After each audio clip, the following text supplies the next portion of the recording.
But if there was such a thing as bat rendang, I would eat that. COVID is better than cappuccino cincau. That's what I'm saying.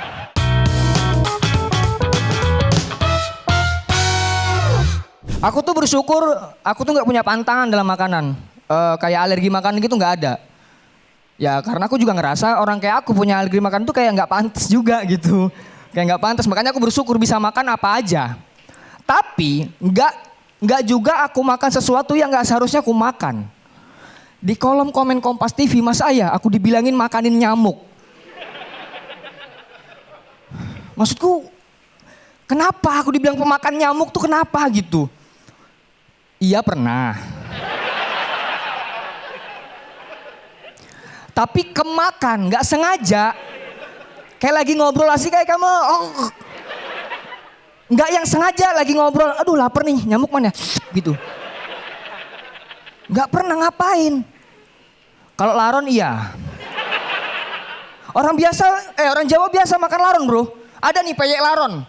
Orang Jawa memang biasa tuh makan serangga-serangga cabi gitu sering. Ini jatuhnya experience food. Bang Radit cobain dah. Abis makan ini sensasinya tuh langsung suka sama lampu. Aku suka terang. Karena aku memang kalau makan tuh nggak repot. Gampang, intinya murah dan empuk. Karena aku punya pengalaman buruk sama daging yang keras. Gigiku yang ini spesial jauh kan? Harus ada gigiku satu di sini. Aku waktu itu makan daging yang keras. Dagingnya ku tarik, gigiku ngikut. Tapi kan masalahnya gitu ya, kalau makanan murah, kualitasnya kita tahu sendiri lah ya. Aku pernah beli ayam dekat kos, harganya murah. Ya Allah dagingnya keras banget. Itu tipe daging ayam yang kalau kita kunyah ngelawan. Aku makannya, lah. Ngelawan dagingnya dikunyah. Kata orang kita ngunyah itu supaya halus 33 kali kan. Daging ini nggak bisa, butuh 303 kali itu. Seharian penuh kita ngunyah baru halus itu. Keras banget, makanya aku tuh kalau makan yang penting gak keras aja. Masalah tempat, paling gampang aku kalau makan masalah tempat, dimanapun. Asal jangan makanan yang pinggir jalan. Gak mau aku makan kayak pecel lele pinggir jalan, gak mau. Bukan masalah makanannya. Masalahnya aku bosen sama pelanggan lain yang ngira kalau aku pelayannya. Maksudku ya Allah kenapa sih ya Allah? Muka Jawa nih kenapa sih? Sering banget loh, kan ada pecel lele yang gak ada kobokannya kan. Kalau kita makan kita harus cuci di ujung. Baliknya ini nih, aku sering dicegat orang.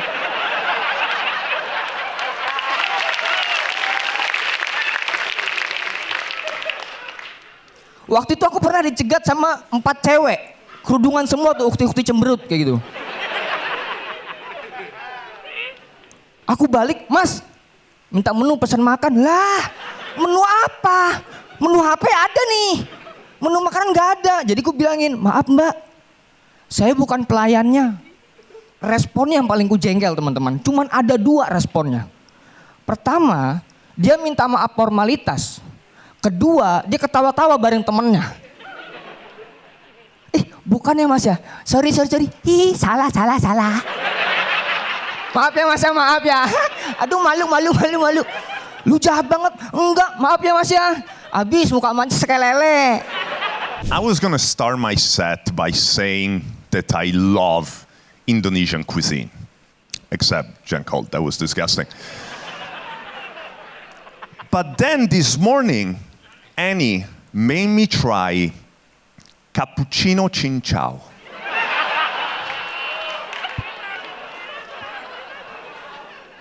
And then I learned that here you deep fry macaroni.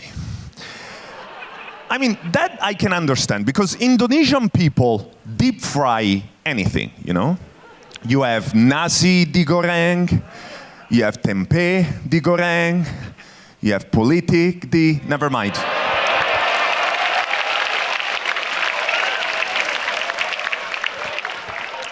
But that's one thing that you do very well. street food, you know. But street food, Indonesian street food for me is very scary. Because the good street food is where there's no bules. But if the guy who sells the street food doesn't know bule, doesn't know that we are made different, you know. When I ask for sedikit pedas, I mean that I want it this spicy, not that I want to be this close to dying, you know. Before moving to Indonesia, my favorite food was pizza. And in Italy, we say that pizza is just like making love. When it's good, it's really good. And when it's bad, it's still pretty good. And I agree. To me, eating pizza is like making love with my wife. Because we only eat pizza once a month. And she doesn't really like it. She says I eat too fast. That's But now that I moved to Indonesia, my new favorite food is beef rendang. Beef rendang is amazing. It's like an explosion of flavor. But to make a dish so delicious, you need to take a risk. And sometimes the risk doesn't pay off. For example, in Indonesia, you said, okay, let's try to cook beef with coconut cream, all these spices until it's black. And poof, global delicacy. In China, they said, okay, let's try to cook a bat. Poof, global pandemic. You know, it didn't work. But if there was such a thing as bat rendang, I would eat that. COVID is better than cappuccino cincau. That's what I'm saying. That's what I'm saying. And talking about drinks, my favorite Indonesian drink is jamu. Because I learned that for Indonesian people, jamu can fix anything. You know, if you have mazukang, I can never pronounce. How do you say mazukang? Okay, so it's not mazukanjing. Mazukangin. Okay, so I was confused. If you have mazukangin, you drink jamu. Well, if you have COVID, you drink jamu. If you know. BBM prices are up, you put jamu in the car. I don't know. But there are some things that not even jamu can fix. Like geral, for example. Not even jamu. And what is that thing with mazukangin? Like the first time I had the flu, I was like, to my Indonesian friend, I was like, hey, I don't feel good. And he was like, oh, you got mazukangin. What? Enter wind. No, the door is closed.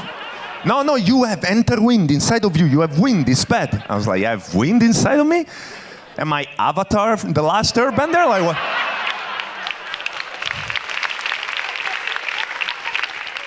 And why is it bad? Are you from the Fire Nation? I don't understand. But it wouldn't be a complete set about food if I didn't talk about the most famous Indonesian food in the world. Instant noodle. You know, Mie Instant. And I don't know if you remember, a couple of years ago, there was a condom company that announced that they were going to start producing a noodle-flavored condom. You remember that? Basically, they were going to start producing a condomy. And men from all over the world celebrated, because finally we had an excuse to be like the noodle. Instant. Setiap finalis yang dapat nilai tertinggi itu dapat makan enak dari produser suci. Pas Bonar dapat steak, pas saya dapat roti. Ya Allah, di mana enaknya? Ya, ini artinya pas saya nilai tertinggi, rating suci lagi rendah tuh. Ya, buktinya kemarin pas Gautama nilai tertinggi langsung disuruh milih mau makan enak apa. Dari sini saya mengerti nih, selain harus bisa nilai tertinggi, bisa juga bikin juri berantem, ya. Sampai juri. Kayaknya saya bisa deh kalau yang kedua. Bang Komeng, kau tahu nggak bang? Bang Radit sering ngomongin kau. Katanya gondrong doang, tatonya pakai manset, ya. Terus pas kau ngejokes tuh dia selalu kayak, Meng, ih parah nggak sopan. Hajar Meng. Tapi yang paling kasihan tuh Pak Budi teman-teman. Nilai tertinggi dikasih sate taichan, ya Allah. Mentang-mentang dia nggak bisa ngelihat jadi dikasihnya sembarangan tuh. Iya ya. Maksudnya kita juga nggak tahu tuh beneran dikasih sate taichan atau jangan-jangan cuma sempol ayam, iya kan? Mirip soalnya, mirip. Dan ngomong-ngomong soal kuliner ya, sebelum saya jadi editor di Makassar saya ini punya kafe teman-teman. Jadi masakan saya ini enak. Lidah saya setara lidah Chef Juna kalau sariawan. Dan alhamdulillah kafe saya itu rame teman-teman. Kata teman saya sih kafe saya enak diutangin. Gimana enggak, yang nongkrong di kafe saya itu anak komunitas stand up semua, ya Allah. Anak komunitas 30 orang, rame banget. Untung enggak bakal untung. Yang nongkrong 30 orang, yang mesen cuman 5. 4 pesan kentang, 1 pesan Grab car, katanya mau pulang. Saya bilang pulang kau sekarang. Bisa bayar Grab car, tidak bisa bayar kentang kau. Dan gara-gara kafe saya rame, selalu rame sama anak komunitas, sama kafe sebelah, saya dituduh pakai penglaris. Ya Allah. Maksud saya penglaris kan buat bikin rame dan untung. Saya ini kebagian ramenya doang nih. Gak untung. Kenapa saya tahu kalau saya dituduh pakai penglaris? Karena tiap kafe sebelah mau buka, dia nyiprat-nyipratin air dulu ke arah kafe saya. Saya tegur tuh, Bu, jangan nyipratin ke arah kafe saya dong. Tuh ke anak komunitas, sini airnya deh, bubar. Kalian sudah 7 hari nih di sini. Konsep penglaris tuh naikin omset, bukan naikin pitam nih kayak begini. Akhirnya kafe saya sepi ya teman-teman. Tapi saya tidak apa-apa tuh. Dari sini saya bisa belajar untuk memanfaatkan teknik marketing. Saya pakai tuh teknik marketing Starbucks, tahu ya? Yang katanya baristanya sengaja salah tulis nama biar diposting sama orang. Misal namanya Adri, ditulisnya Ardi, ya kan? Bakal diposting tuh Adri kali mas, maksudnya WK, ya kan? Saya ikutin tuh, ada customer datang, atas nama siapa Mbak? Sinta, saya tulis tuh Jojo. Diposting juga sama dia, tapi tulisannya dasar barista. Ya Allah. Saya juga pernah pakai teknik marketing pajang foto artis. Tahu ya? Saya pajang tuh foto Baim Wong. Baim Wong pernah makan di sini. Ada yang nanya tuh, beneran pernah makan di sini? Iya, mana fotonya? Itu, ini mah foto gembel. Iya, itu foto dia pas lagi kerja. Semenjak buta aku sedih banget ya teman-teman. Karena aku sudah nggak bisa menikmati makanan seperti dulu lagi. Dulu semua makanan itu terlihat enak di mataku. Tapi sekarang semua makanan itu terlihat sama. Sama-sama nggak terlihat. Jadi kalau aku pergi makan ke restoran, yang penting itu rasanya teman-teman. Karena bagi aku tampilan makanan itu udah nggak penting. Iya, sebab rasa tak pernah bohong.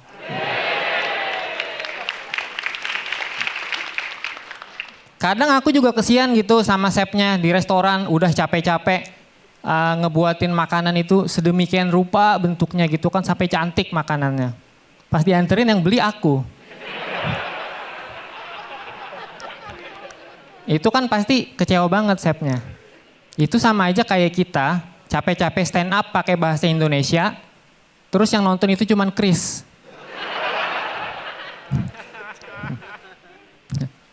Ya, terus semenjak buta aku sering ditanya yang aneh-aneh ya. Ada aja yang nanya, Budi, selama kamu buta pernah nggak waktu makan kemasuk ke hidung? Udah jelas nggak pernah dong kalau ke hidung. Kalau ke mata pernah.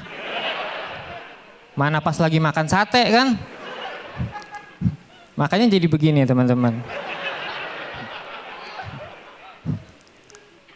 Terus aku itu nggak pernah pilih-pilih soal makanan teman-teman. Yang penting makanannya itu nggak ngeribetin aku. Tapi pernah nih istriku ngajakin aku makan yang ribet. Dia ngajakin aku makan steak di restoran. Dulu sebelum buta makan steak itu biasa aja. Tapi semenjak buta itu jadi penuh effort teman-teman. Jadi lebih ribet. Kan harus pakai garpu sama pisau untuk motong dagingnya. Belum lagi harus ngarahin garpunya biar motong dagingnya itu pas. Soalnya kan bisa aja garpunya yang kupotong kan.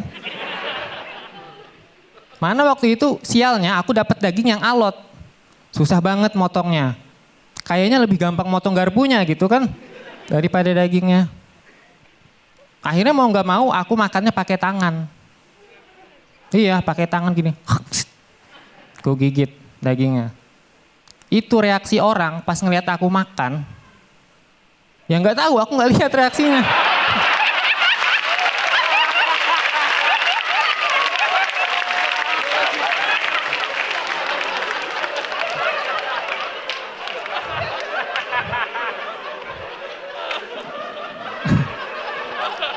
Ya, selain hobi makan di luar, istriku itu juga hobi masak ya.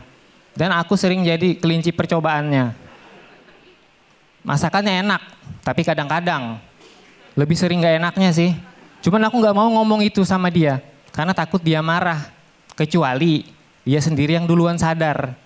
Kadang dia bisa sadar, yang masakanku hari ini gak enak ya. Nah, ini yang kutunggu-tunggu. Istriku, kok bisa kamu punya hobi masak? Udah cukup yang mataku yang rusak. Jangan sampai pencernaanku juga rusak tuh. Terus kalau pergi makan keluar bareng istriku itu ya, aku suka was-was. Karena dia itu apa ya, kalau pesen makanan itu suka random. Kadang-kadang kalau makanan gak enak, dia tiba-tiba bisa nuker makanan di tengah-tengah kita makan. Iya, mentang-mentang suaminya nggak tahu kan. Jadi pernah nih aku makan ayam. Pas di tengah-tengah makan itu jelas-jelas tadinya ayam berubah jadi bebek. Terus pernah juga pas lagi makan bakso langganan. Aku hafal banget ya, isi bakso itu satu porsi ada 4 bakso sama 1 tahu.